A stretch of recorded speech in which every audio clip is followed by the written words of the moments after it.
Olá, OAB TV está no ar. No programa de hoje, vamos falar sobre direito, racialidade e o desafio de construir um sistema de justiça antirracista. Com a abolição inconclusa, ainda impacta a sociedade brasileira. Como o direito pode ser usado como ferramenta de reparação e não de opressão. Acompanhe comigo, a partir de agora, OAB TV já está no ar.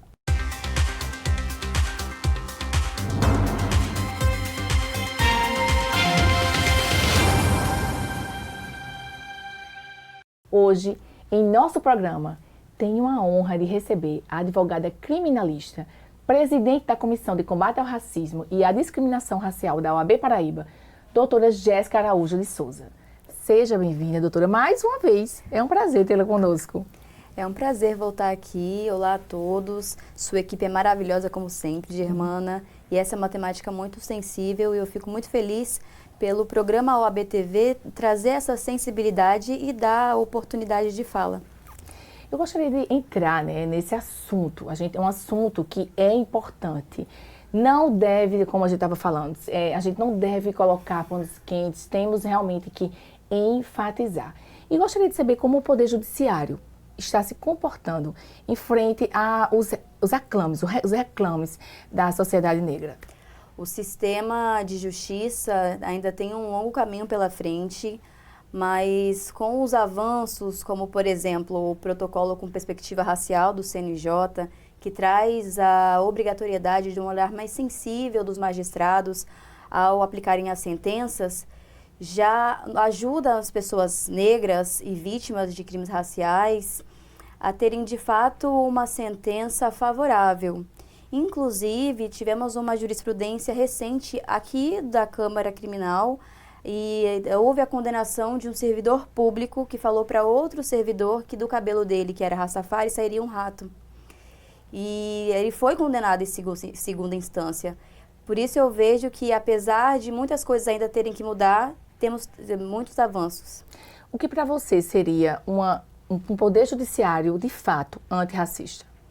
Um poder judiciário antirracista seria um que realmente tivesse a sensibilidade de analisar o racismo estrutural do nosso país e entender que a seletividade penal é o que corrobora para que o racismo perpetue no nosso país.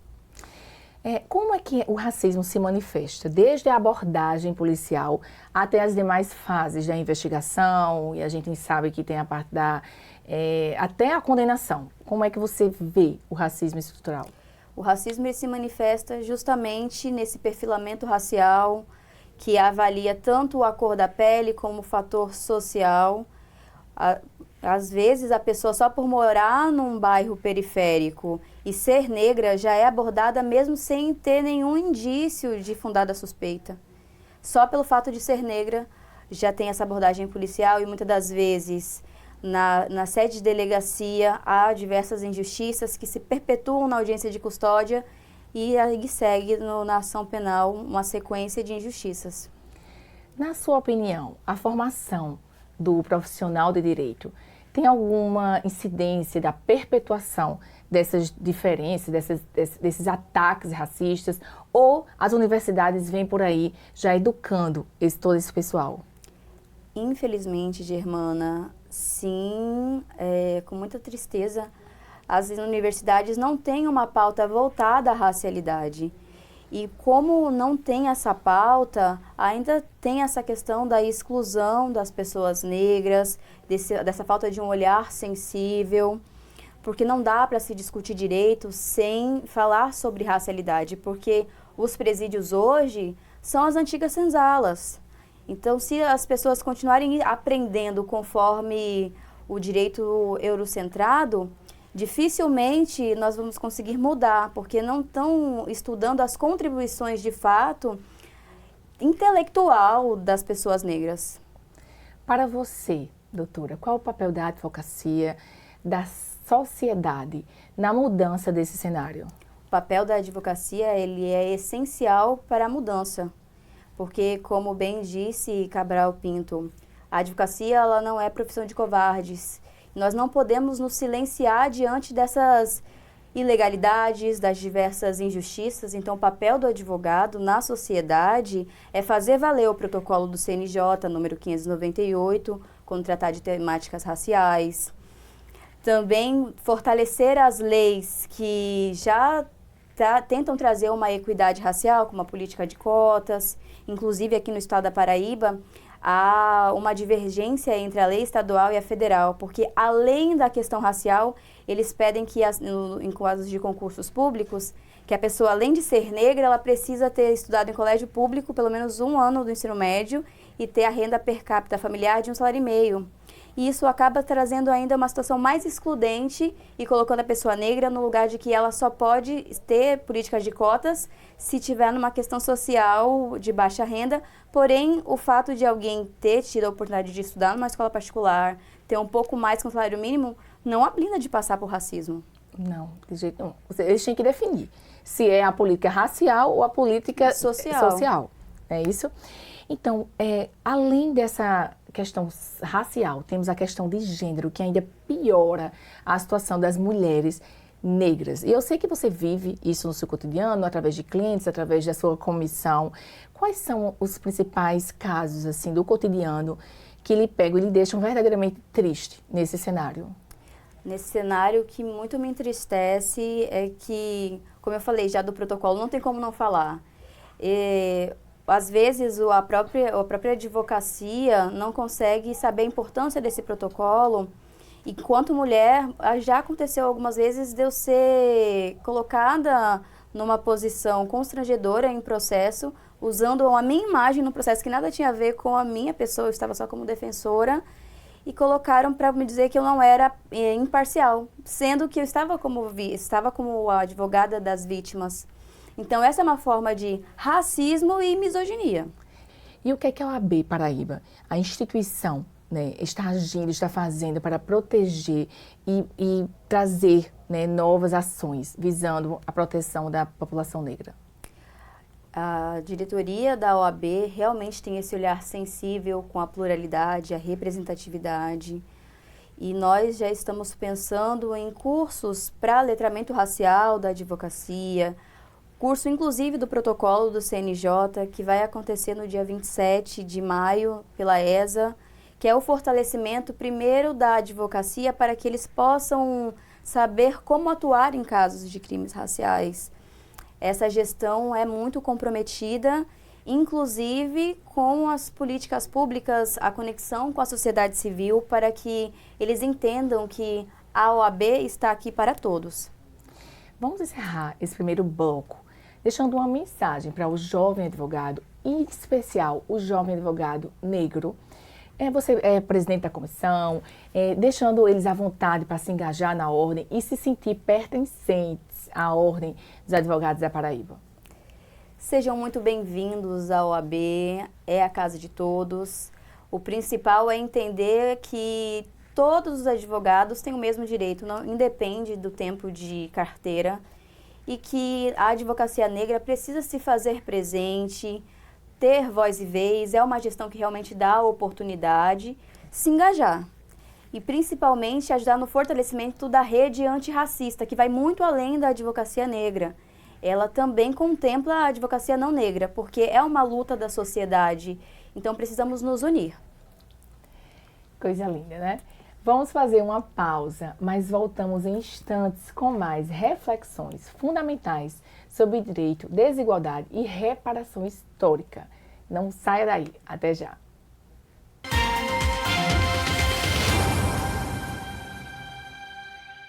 Fala, Belinho! Tá se mexendo tanto no celular por quê? É a lei, rapaz. Conhecer sei lá onde? Tenha calma, meu patrão. A lei é nova assistente virtual da Câmara. Como assim? Tudo que eu preciso saber sobre os vereadores, sobre as leis e muito mais, ela me responde aqui direto no Zap. Rapaz, gostei. Pergunta lá aí sobre as leis de cuidados sanitários na Feira Livre. Chegou a Lê. É a Câmara no seu WhatsApp. Acesse agora. Acesse tudo. Câmara Municipal de João Pessoa. Um carro diz muito sobre você. Se é usado para trabalho ou para levar o filho à escola. Alguns servem até como salão de beleza. E dá para saber se alguém é limpo, sujo religioso ou se é capaz de matar alguém no trânsito. Maio Amarelo. Desacelere. Seu bem maior é a vida. Câmara Municipal de João Pessoa. A Casa do Povo.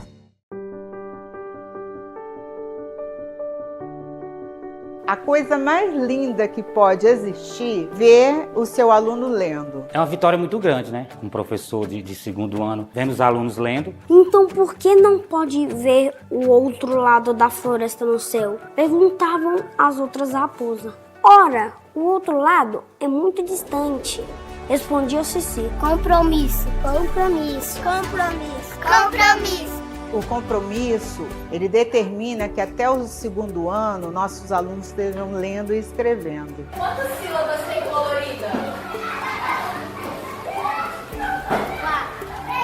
Dentro do compromisso da criança alfabetizada, a gente trabalha com o cantinho da leitura. Essa atividade, o ditado estourado, né, é uma atividade muito boa. Do momento que o aluno estoura o balão, que lê a palavra, ali a gente vai tirando, sabendo onde é que está a dificuldade do aluno.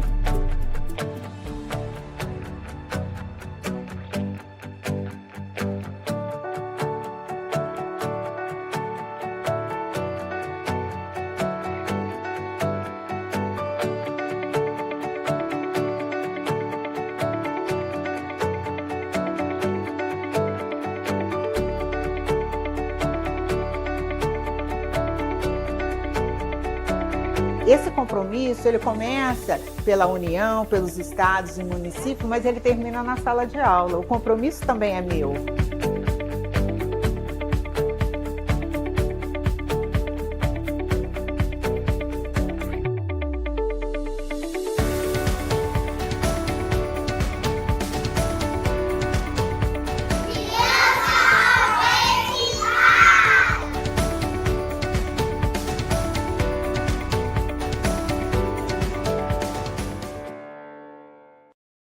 Largar os estudos é um problema que prejudica o futuro dos jovens, mas muitos estudantes acabam saindo da escola porque precisam trabalhar. Por isso, o governo federal criou o Pé de Meia, um incentivo para alunos do ensino médio continuarem estudando. São R$200 para sacar todo mês de aula, mais R$1.000 a cada ano concluído e mais R$200 quando fizerem todas as provas do Enem. Uma poupança de até R$9.200. Pé de Meia, o incentivo para seguir no rumo certo. Ministério da Educação, Brasil, União e Reconstrução.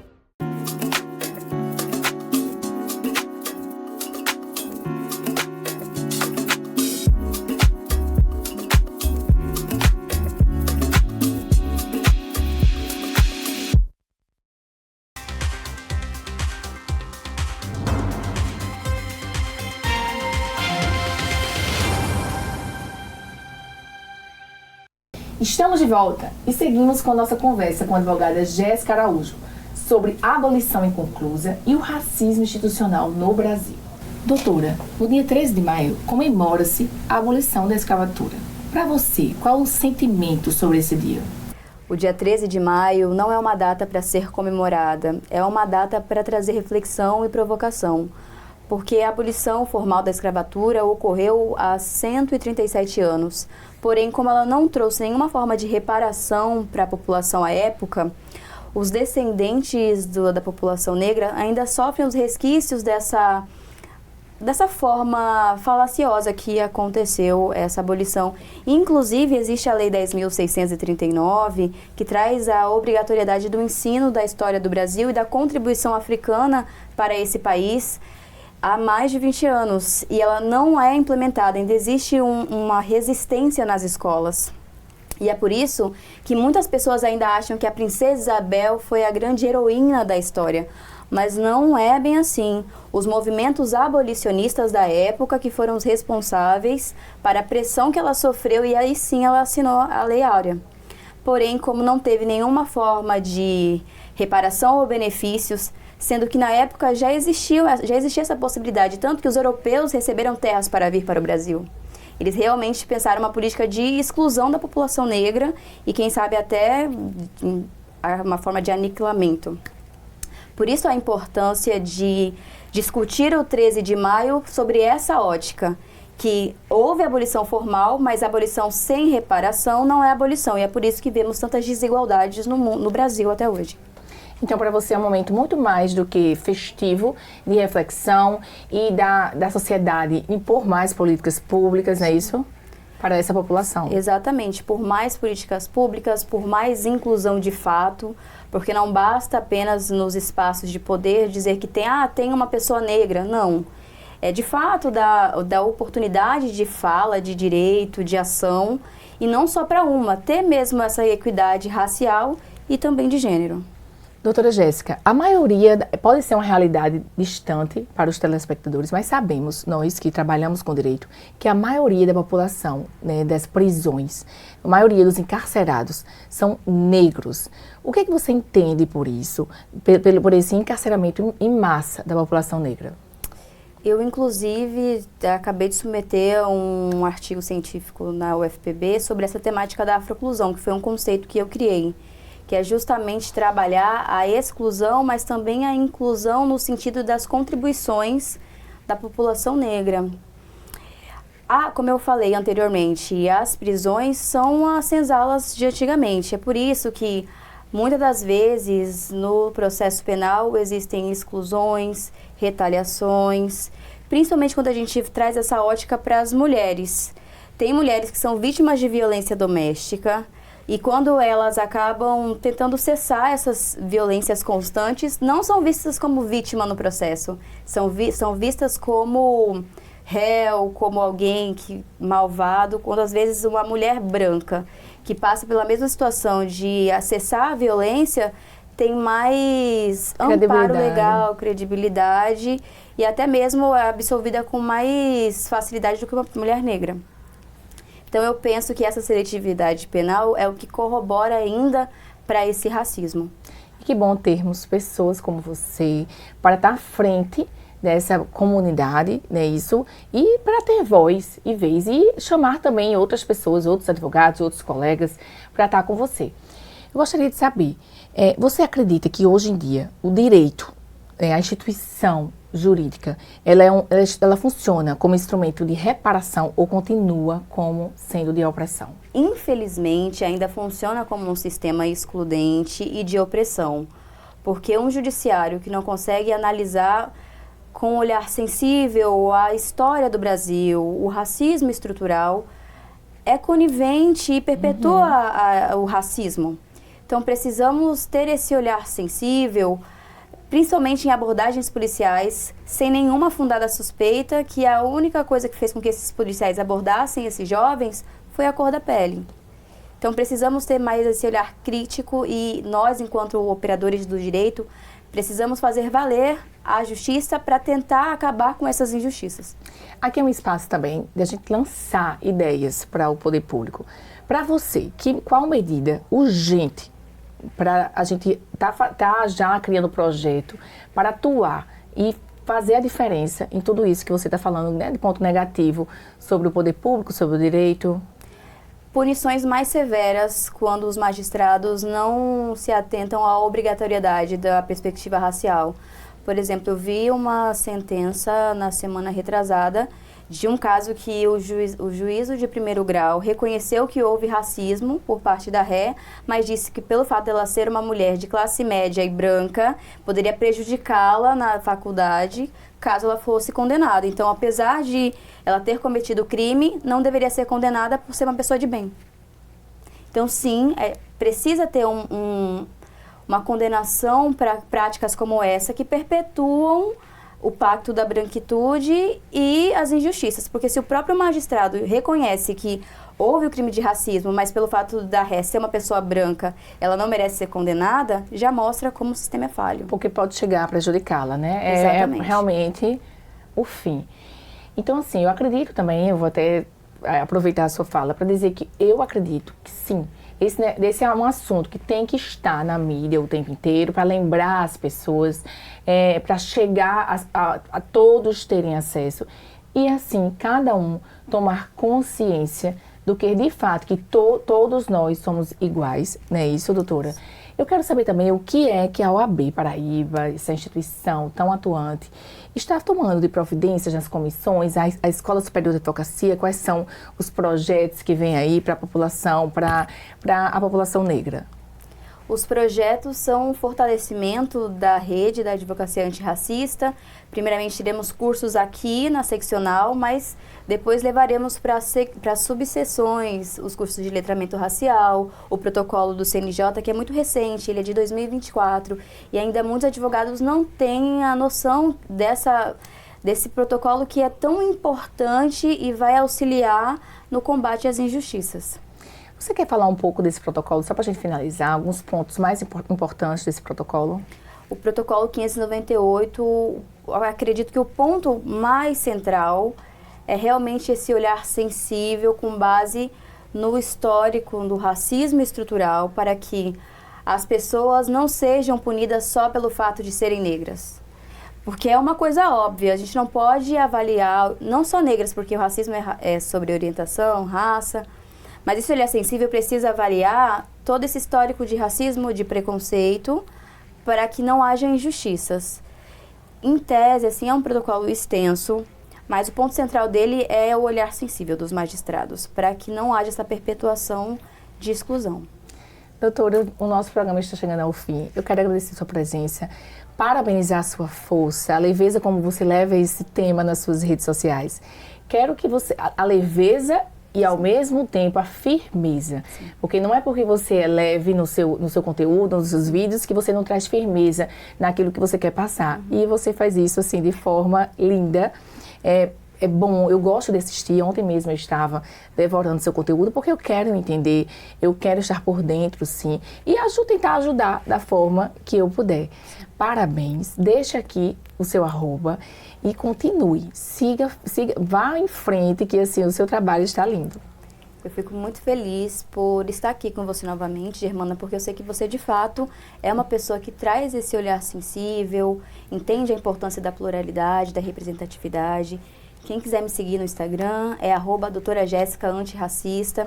Eu trago mesmo essa leveza para abordar essas temáticas, e a leveza só quando é possível. Com porque certeza. Existem casos, por exemplo, do racismo religioso, que é o que também é recorrente no nosso país. Porque apesar de sermos um Estado laico, muitas pessoas têm dificuldade em respeitar a fé do outro. Para mim, o melhor seria que as pessoas entendessem que sagrado é sagrado. O que funciona para você pode ser que não funcione para mim, mas não está errado nem a minha visão espiritual, e muito menos a sua. Então, nós precisamos ter mais noção.